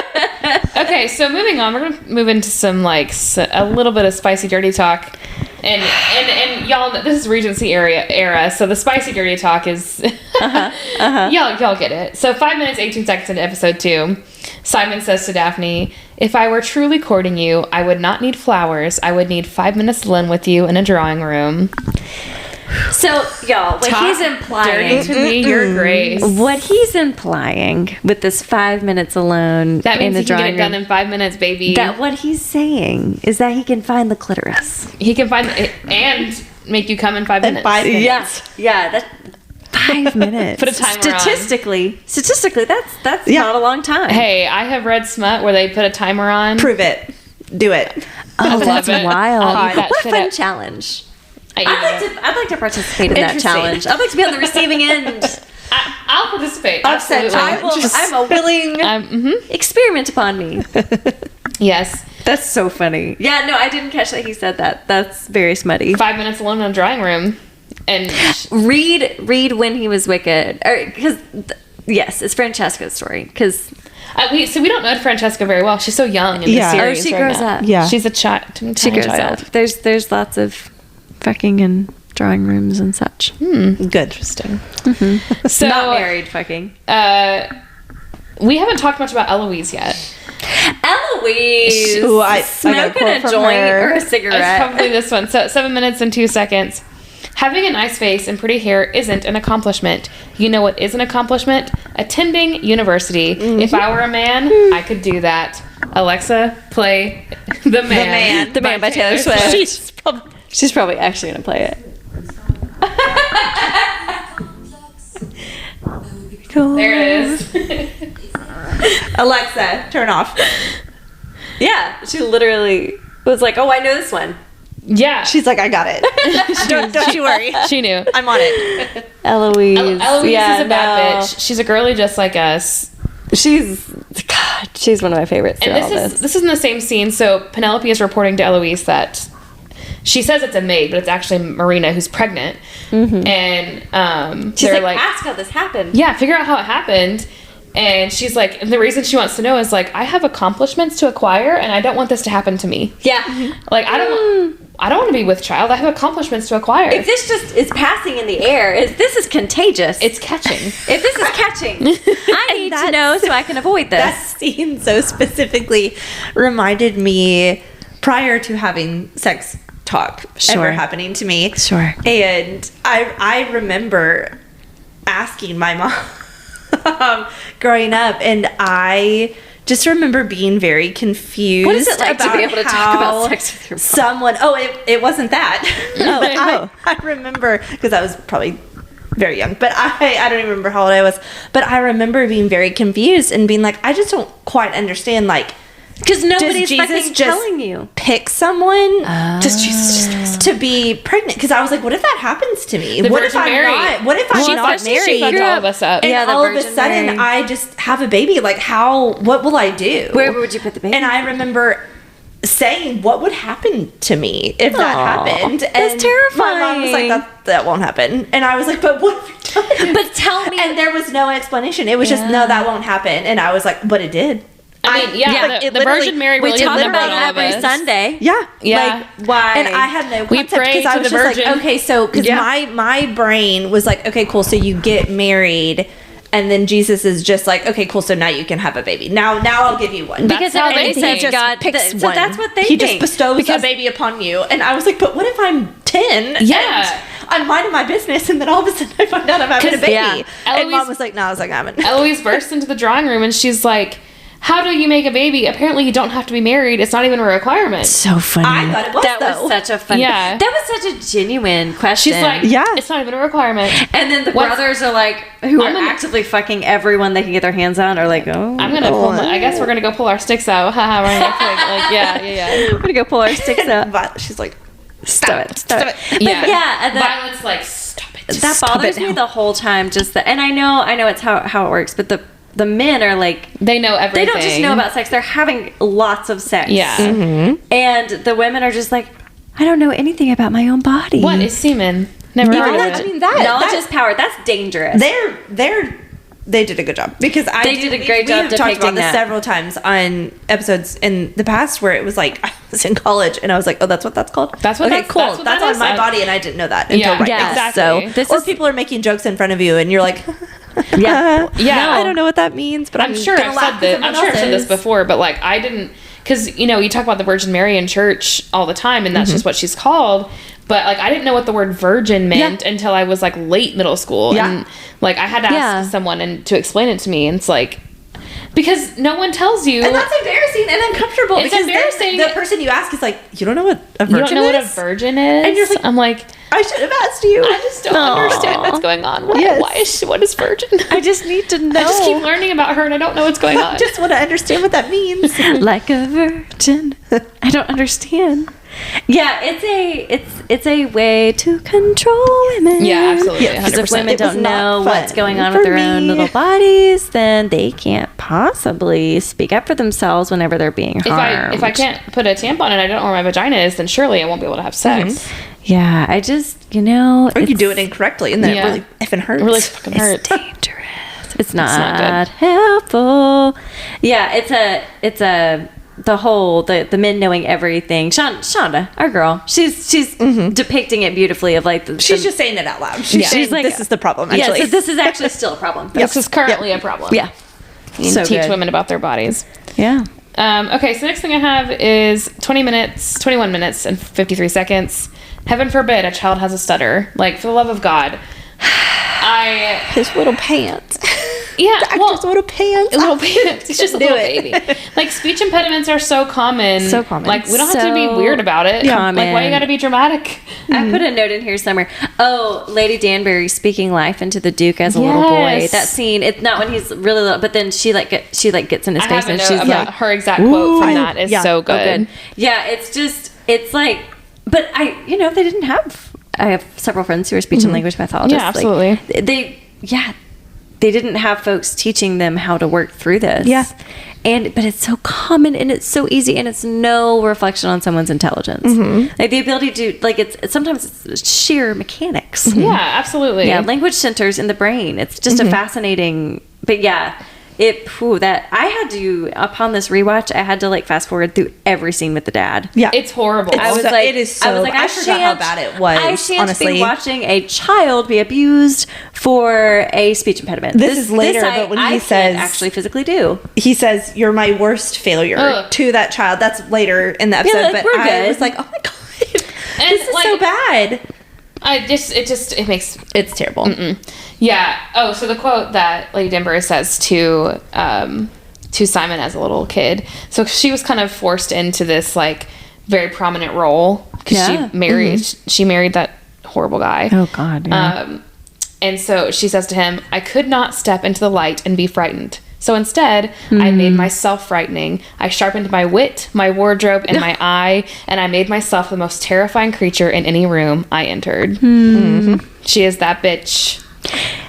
Yeah, goosebumps. Because it's just like, I didn't have a choice. So like, I could either crumble under this pressure. It's giving Taylor Swift. Yeah, it's like, okay, so you either let this kill you, you let this make you small, you let this you let this eat you alive. Whether it's fame, notoriety. Yeah, you're thrust into these positions you don't ask for sometimes, and you get to choose what you do with that. Yeah, I rose it from the dead. I do it all the time. Yeah, I responded I do it all the time to that, and I mean, this is also my current career, but it's a positive adult. It's defending potential. Yeah, it's talking to that child and saying, "You have this in you. I know you do, and I can be here with you while you figure it out. I will help you do that. I cannot make you do this, and you have to meet me where, you have to meet me in the middle, but we'll do this together, and I know you have it in you." And it's being able to just come to that child and saying, "Hey, I understand you have the stutter, and it's okay that you do. I know you do, and we will get you the tools to work through this because you have that potential in you, out and the I courage. believe in you, and I will walk alongside you while you figure that out." And it's modeling the courage, and it's saying like, "Hey, I get it. This is tough." I mean, God, it reminds me of the Noah Kahn. Is it Kahn? What's his last name? The song. He's like, I've been where you are. I'll Call Your Mom. It's the song about Please Don't Kill Yourself song, and it's beautiful. And oh my God, I was listening to it today, and he says like, "I've been where you are." Like, it takes courage. Yeah. Like, but you're gonna make it. Yeah. What is it? Don't let the darkness fool you. All lights turned off can be turned on. And it's like it's like people who've been where you've been. Like, hey, this is really hard. I get it, and you've got what it takes. Yes. You can do this. And I believe in you, and you're gonna make it. That is actual parenting, and like it is. It's parenting. It's your mentoring. Yeah. It's all of it. It's just something that I tell volunteers when they are concerned about, like, oh my gosh, I don't have it in me to be a mentor. Like, I can't come in and save this person, and I have to kind of explain, like, that's not what mentoring is. It's not being a savior. Like, you don't have to do that. Mentoring doesn't make hard things go away. It's being there with someone during their hard thing. Yeah. It's walking alongside them during the hard thing that's happening. Fact, it's being a positive adult in their life and saying, "Hey, yeah, this is really fucking hard. This sucks, but I'm here." Because while it's hard, when you don't rescue people and you don't like that, actually, it empowers them. When you say, "Hey, I believe in you. I've been through hard things too, in a different shape and size, but I'll walk with. I believe in you, and I'm here with you in this." That strengthens people and helps them get the courage to grow and like move through.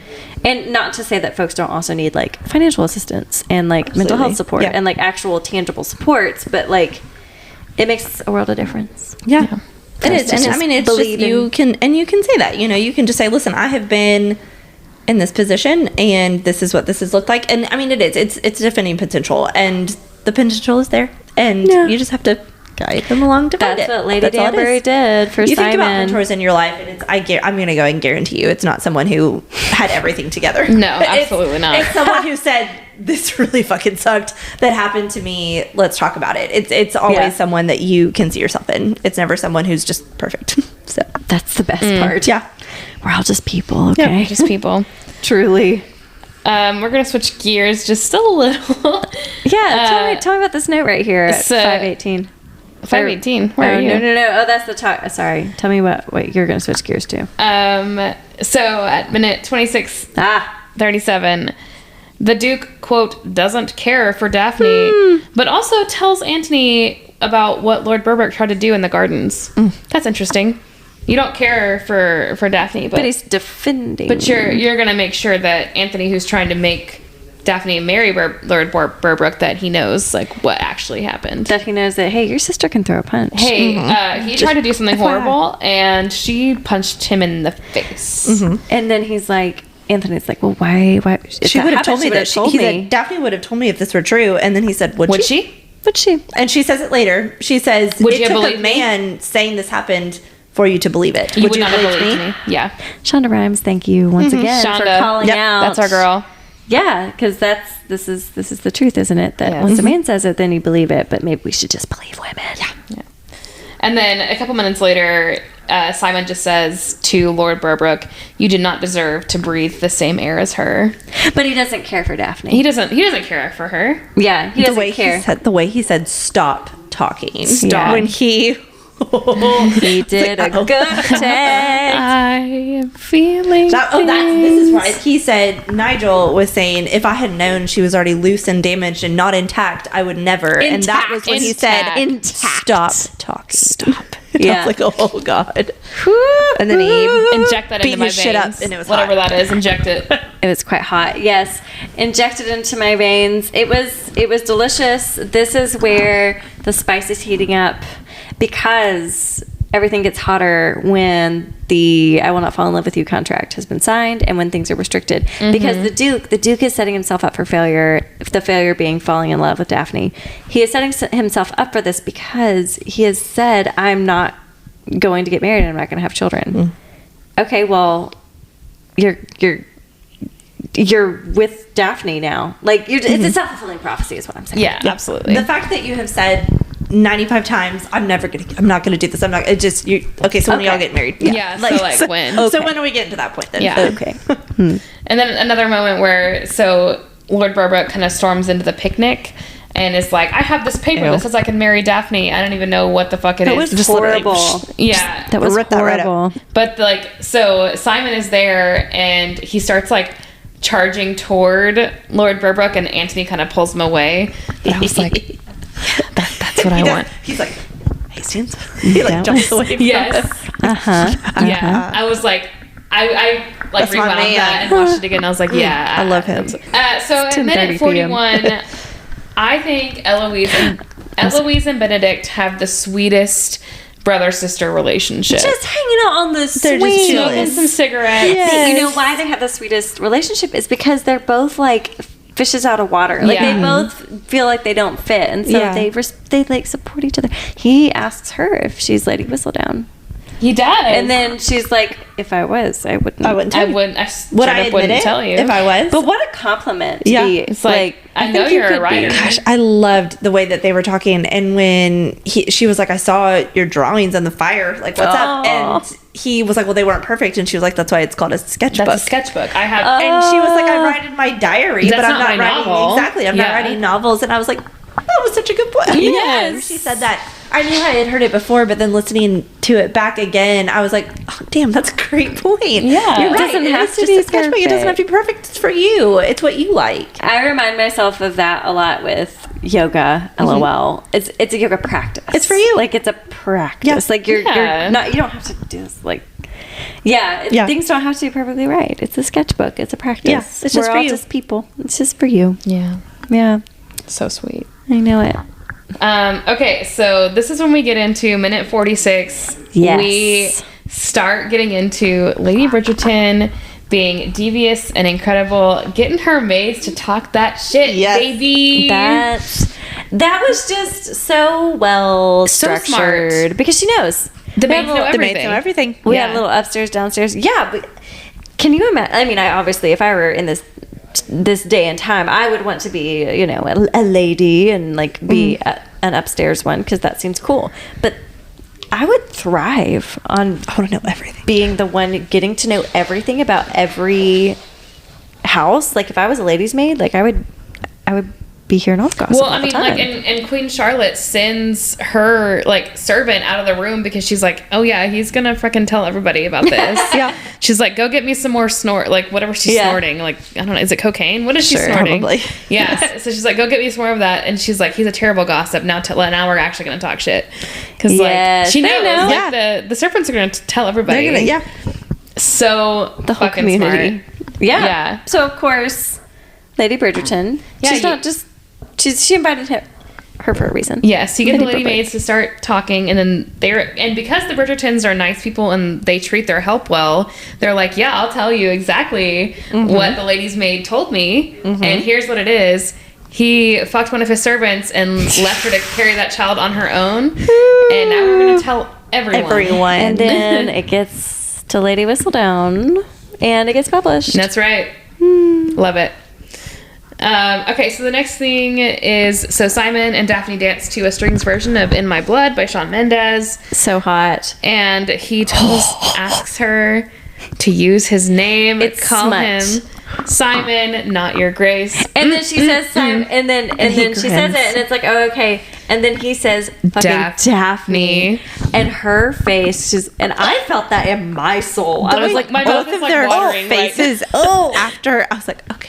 My mouth is currently watering thinking about that. I was like, and that's smut. Yeah, that's the power of Regency era smut. Is it doesn't take much. The slow burn. Yes, not much. There's just not much there. Yes, so hot. Little touches here and there, and like a couple seconds later, he like moves his hand up so his fingers are on her bare back. Oh my god, eating it up.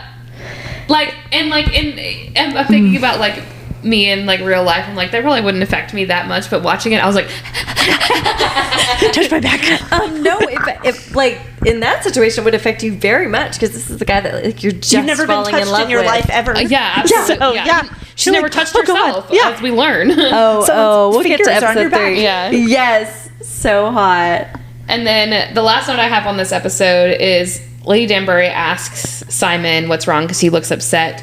And he stutters a little bit when he's talking about Daphne. Because he nervous. He's nervous. He's very cute. This big, strong man. He loves Daphne. He loves her. Oh my god. Okay, let me tell this story. Okay, so... you know. It's exactly what it is. So Randy, you've not seen this video. So long story short, whenever Jay and I were dating, no, we were engaged. So we were engaged. I was finishing up finals, and he was signing for our first home that we bought. And he was signing the contract, and I'm like, I want to be there for that. We're buying a home, but it was in the city where we moved to after I graduated. And so long story short, I took my finals early. So it's like, if you got finals, you can't be there. Like, it was pretty a done deal. But I took all my finals early so I could be there. So I flew down, and then his parents like snuck me into the house, and so he was like in the kitchen. Anyway, this is the video. He's in the kitchen and he comes around. They're like trying to get him to come into the living room, and I'm standing there, and he had been talking, and he like bright blue eyes goes, "How in the world do you heal?" And he picks me up and he spins me around. How in the world do you heal? He couldn't say his R's when he grew up. He grew up on this huge. I've never heard him drop his R's now. Like he, but it was just in this moment. How in the world do you heal? So cute. So happy. Yes. And so that's what I was thinking of. He was just like, nothing's wrong. Like, Yes. It's like, how in the world are you heal? Yeah, so when he really loves his girly, then it's sweet. I love it. Yeah. My last note is when he says, "Are my words clear enough for you, Father?" I was like, fuck him up. Damn. Ooh, yeah. He will never sire. Yeah, that we'll get into. In later episodes, we will get into the whole like we pull out every time we fuck. So yeah, we'll get to the sex ed. Daphne didn't know. What is cum? Yeah, what is this stuff coming out of you? Does that hurt?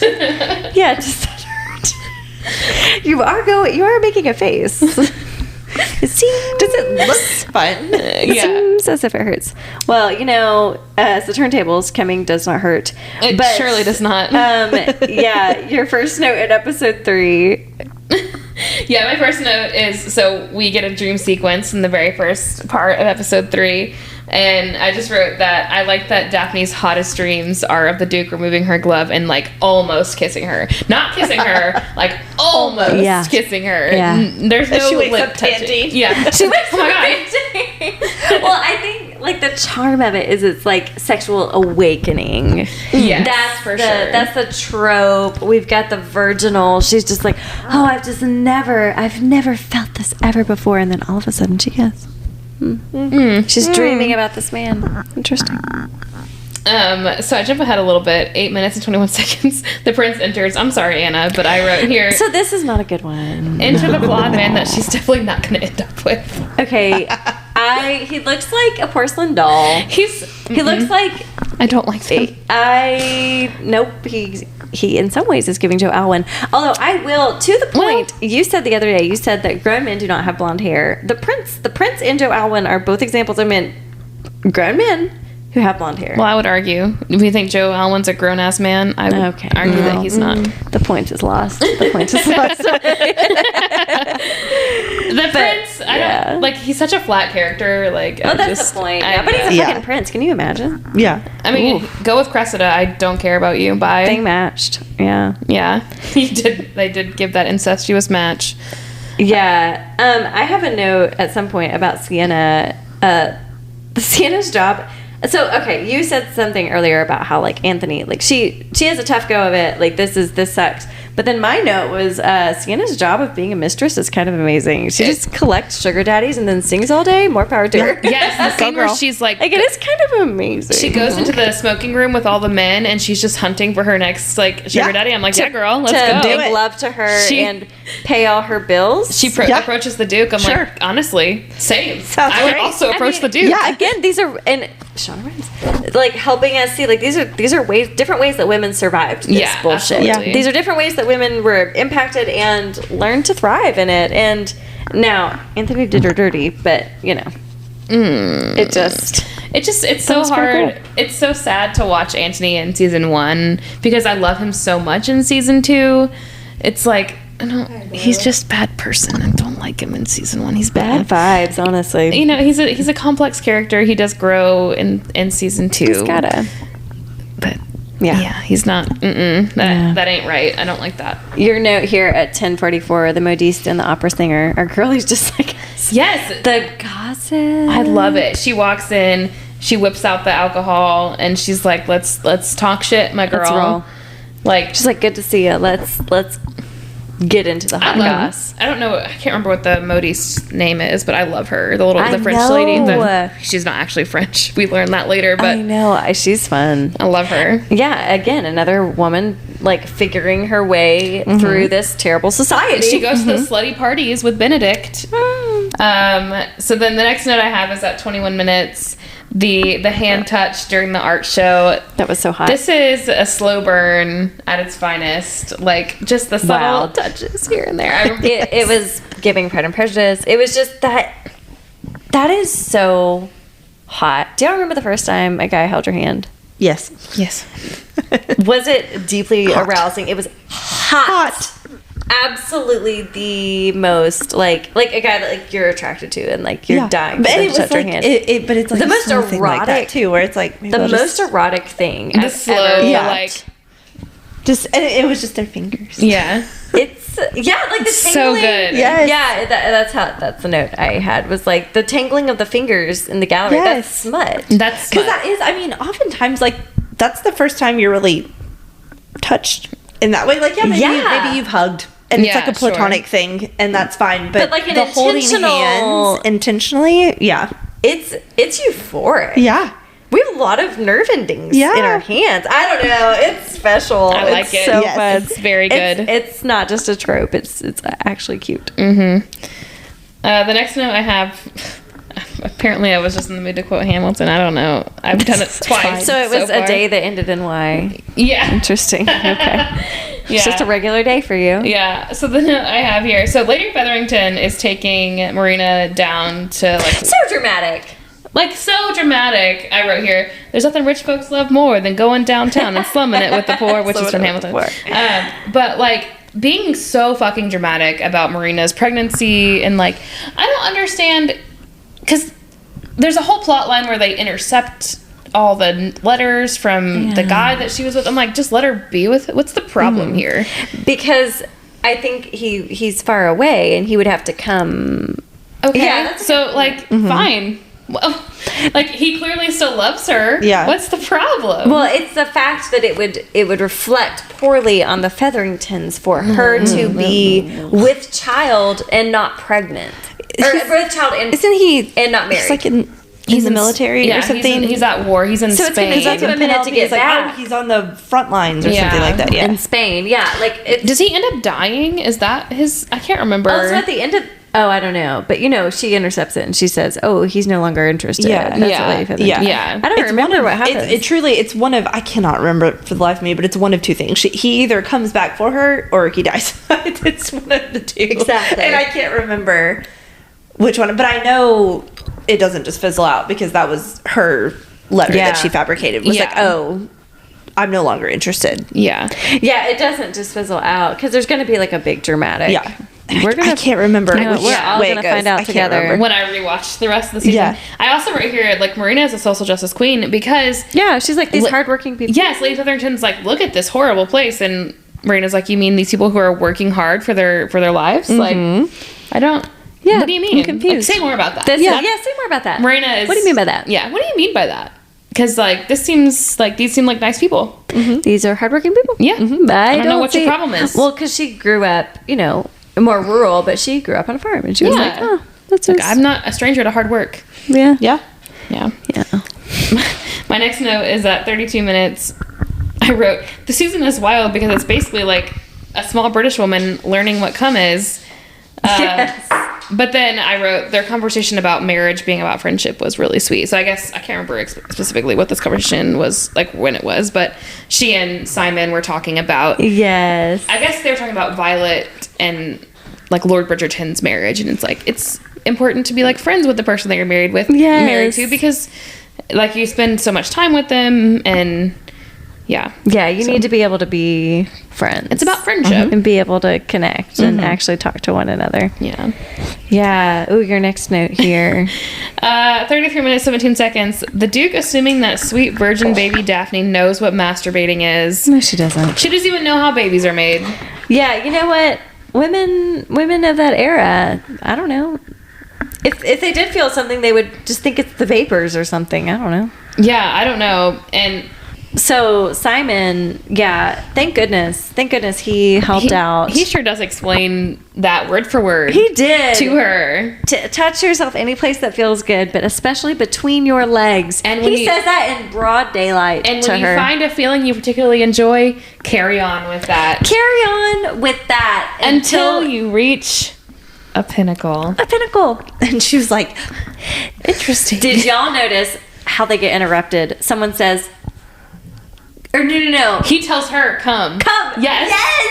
So that's a 50 Shades of Grey thing. Okay, for real. So then later on, we'll get to this, but later on, whenever she inevitably does touch herself, she masturbates and she comes and it's beautiful. Then she's at the piano, and then she's playing. You finished. And then Violet says, "Oh, you finished."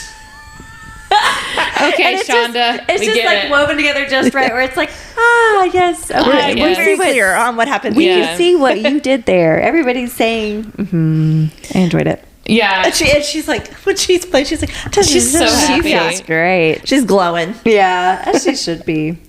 More power to her. So the masturbation scene is pretty hot. Like, I mean, great. Yeah. Good for you, girl. I have two things to say. So you figured that out first try. That's my note. I was like, the first time? First time? And not even humping a pillow? Yeah, like, what's going on? There's no way. With your fingers first try, ain't no way. So the first time you've ever touched anything on your body, I don't believe you. You're going to stick your fingers straight where they go? Ain't no way. Sure. So that's not how that works. Yeah. But good for you. Yeah. So also the first time I watched this episode, like, ever, there was a maintenance guy doing some work around my house. And so anytime he would, like, this was when This was when we first had our house, and so we only had a TV in our living room downstairs, which is like the main living area.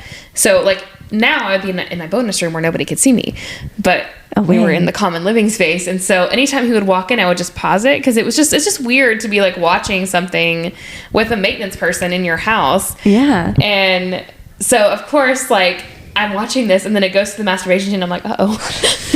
Well.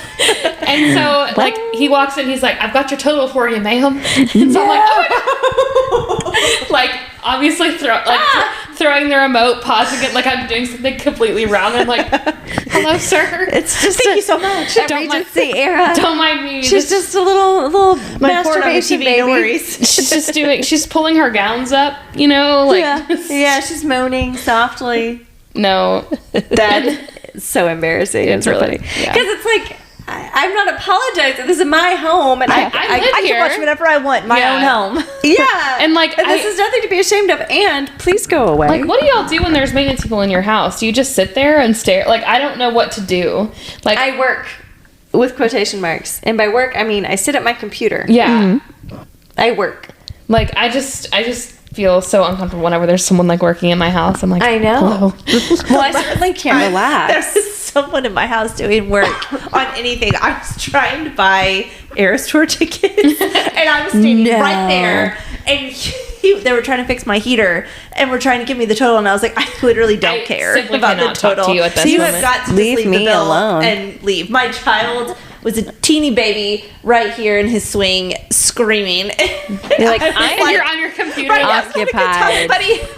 Right now, I really need you to pull it together just for a minute for me. Thank you for doing your job. You can do your job really well y'all by leaving. Y'all gotta just head out. Thanks so much. I can feel the heat. That's awesome. I'm actually sweating. So just head out. That'd be great. I actually just lost floor seats, so please leave. I just don't know if I need heat. I would like for you to go. Yeah. Nothing that you could possibly tell me right now is as important as what I'm working on. I was speaking out loud. And I know that they were up there like, what's happening? Her baby is screaming, and she's talking to herself. Yes. And she has no heat. So they probably also wanted to leave. Just manic. My next note is I'm literally laughing at Daphne writing a symphony about her first orgasm. You finished it. You finished. What's it called? Orgasm. She's just grinning to herself. Thanks for asking. The next one I have is, so the Duke clearly has avoidant attachment, pushing Daphne away, literally leaving the country when he felt a single feeling. Was he said, we have to go. He said, a feeling, I must leave. I said the way he flees because he's feeling things, and he was like, I don't care, we just have to leave. It was the Conrad got a blast. That was Conrad is piecing got a blast out, got a blast. Literally, that's what he did. Well, Lady Danbury was walking through the university. Conrad power walking away. Arms fully up. Well, it's a terrible feeling. You should just leave. Yeah, well, it's because Lady Danbury was like, you're toying with this girl's heart. And then he was like, oh. Well, no, it wasn't just that. He was just like, no. He was like, oh, I have a feeling. I'm experiencing a feeling in my heart I'm experiencing an emotion. Maybe if I leave the place it's happening, it will no longer experience happen. Any emotions. And my therapist very specifically said geographical therapy does not exist because it's still in your own brain. Yeah. It is still there. No. So running away from your problems. It doesn't matter where you are in the world. It's still in your body. What I always say is wherever you go, there you are. You take it with you. You bring yourself there. Yeah, you got to live with you. But he needed to learn that. He needed to do this. This is the first time he's felt a human emotion of connection. He was feeling like someone else. All the suitors that were coming up to Daphne. He was like, "Oh, I don't necessarily that wasn't happening. I wish that they wouldn't. I wish they would stop that." Yeah, it was fantastic. And Daphne's doing the same thing of sometimes though, like the jealousy. That's tricky. Streets and sheets. But but that like possessiveness in that way. But jealousy. There's a difference between possessiveness and controlling. Yeah. Like knowing that, like, hey, that's mine. That's hot. But but you don't own me. In you a just trusting really know way. me. You just really know me. Yeah. Oh, yes. Yeah. Ooh. Anyway, take a shot. It is very hot, but I also do hate. This is like a flip trope, not a hot one, but it is the one where you do have a feeling and then you say really mean things to get them to go away. I hate that. I know. I hate that's having to sit through that. And that's a real life thing. That's shit that I did. But Yeah. They're just pushing people away. It's the white, I don't like to listen to of it all. I fast forwarded because I was just like, this is painful to watch. Like, and I know they're gonna get back together. Like, this is but ouch. And watching her be like, did I do something? Did I do something wrong? And he was like, no, you just gotta go. You know what she does? Gotta blast. You know what she does about that is she's like, she puts on her little revenge dress. She does. And she said, I know what I want and I'll be getting that. Thank you. Thank you. We're done here. My next note is I just wrote, I'm not gonna lie, the opera singer. I call her the opera singer because I can never remember her name. I had to look it up. Her name is Sienna. Yes. She gets the best outfits. She can. Her outfits are the best. She looks so hot. She can dress a little more scandalous than the other high society ladies. So, and they're way more flattering. Like that. Sorry, the Empire waist. No, it's horrible. They all look pregnant. I don't so like bad. that. I don't like that. It's not cute. It's really tough to do well. I was looking at something like an article. What happens if you've got big boobs? I was like, it's this much. This much fabric right here. Where are these gonna go?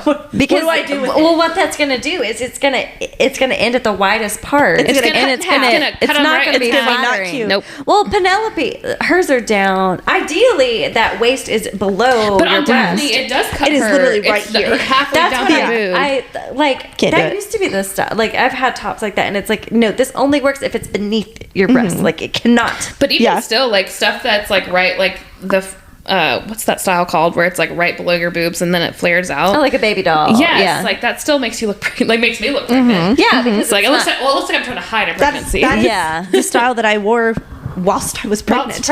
Whilst pregnant, Because it is what worked. Yeah. Because it grows it's with you. comfortable. Yeah, but it's not okay for daily wear. Well, it's probably fine for some people, but for me, it's not. Yeah, it just makes it look like I'm trying to hide. Shape. So it just looks like I'm trying to hide a pregnancy. It's not cute. Sure.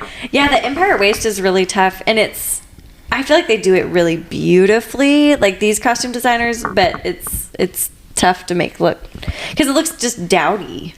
Like it's not cute. Daphne has a couple where I'm like, oh, that's pretty. You can like see her shape a little better, but yeah, it's fascinating. No, Sienna's dresses though are beautiful. Yeah, she looks really pretty. Looks hot. So the next thing I have is Daphne is getting her revenge dress on, and her lady's maid tells her, "You will look perfect," and she responds, "Good. That's what they want." Like so much pressure on such a small girl. I know. Yeah. It is intense. And like it's so complicated for her because yes, I think she does want to marry someone of status, but she also wants it to be genuine too. Yeah, and to be a love match. Yeah. And I think at this point, after Simon leaves, she's just kind of resigned herself to... Yeah, she's like, okay, well, I'll be with the prince. Well, if the Duke's going to leave, I'll marry the fucking prince. Watch me. Watch me marry the prince. I'll do it right now. Incredible. Yeah, my next note is about her white sparkly dress. Did they have sparkles in the 19th century? What's They would have beading.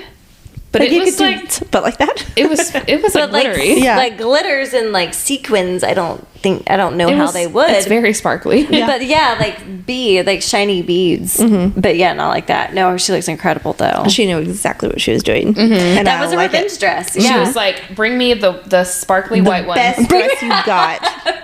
Bring me the sparkly white one. Make me stand out. Yes. More than I already do as the diamond of the whole season. Yes. She really is and then beautiful. she brings that fan out and she drops it. And he's the prince. He's beyond his knees. He'd be on his knees. That was like a dream sequence, even with that. And the whole thing, Simon is just grinding his teeth in the back. He's just not which is also hot. And then he walks out at the end. It's like, yeah, consequences of your own actions, my guy. You push her away. This is what happens. So you're going to sit and you're going to think about that. And actually, Daphne handled that perfectly. Yeah. Push her away. Okay, sure. Watch her marry the fucking Here prince. I go. I'm out Bye. there. Yeah. Like, yeah, people like you. Well, and she's like, this is what I want. I've said that I want to get married and I want to settle this and I want to have kids and let's go. Yeah. And so she's gonna, what I was trying to say. People like me are gone forever when you say goodbye. Ooh, yes. Shot. Yeah. Take a shot. Yeah. Yeah. It's so good. It's Daphne. We leave her here with us today at the end of episode 3. She's got the upper hand. She's winning the breakup, as they say. She is winning the breakup. She's winning the breakup. He's got a blast in his way back to Hastings, wherever that is. He's pulling a Conrad. And we're going to see how could the Duke possibly turn this one around. Well, he does it. Because it seems as if Daphne's going to be just fine either way. She's... Because she's figured out how to masturbate. The thing is, like, when I try to think back on these seasons, like, I have watched the full season all the way through once. Yeah. But, like, I obviously go back and rewatch episodes 5 and 6. Like, sure. Sometimes. Because they're hot. And so, like, I have those, like, very present in my mind. But, like, the parts where, like, the Duke what happened, I don't remember. to England, I'm like, I don't fucking know. For the rest of my life, I'll never listen to Wildest Dreams the same again, ever. Yeah. Because of this, ever. Like, every time I think of it, it's literally like a conditioning happened, and I'm like, oh, it's attached to just this. Yes. To just specifically Daphne and Simon. And I'm like, oh, okay. Yes, that feels right. I don't mind it. Yes. So I'm very familiar with their unity in marriage, but not so familiar with Simon returning to England. So that'll be a fun surprise for all of us. It will unfold for us as well. Yes. We look forward to reviewing it, to bringing our hot takes, and, our feminist rants. Yeah, sure. Of course. Y'all know us. We can't we can't let it rest. We're angry and we have thoughts. Just let it go. We have things to say and we will say them. We sure do. Yes. So good. Yes. Y'all, thank you for joining us for the first episode of the series and the first episode as the Smut Club. This was This is our inaugural. I guess I was trying to think of that. Our inaugural meeting of the Smut Club officially. And a wonderful club it is. Yes, and y'all, the episodes from the past are still there, and they are, and they're still smutty. They're still smutty as heck. Yep. So stay tuned. We are going to continue with this Bridgerton series.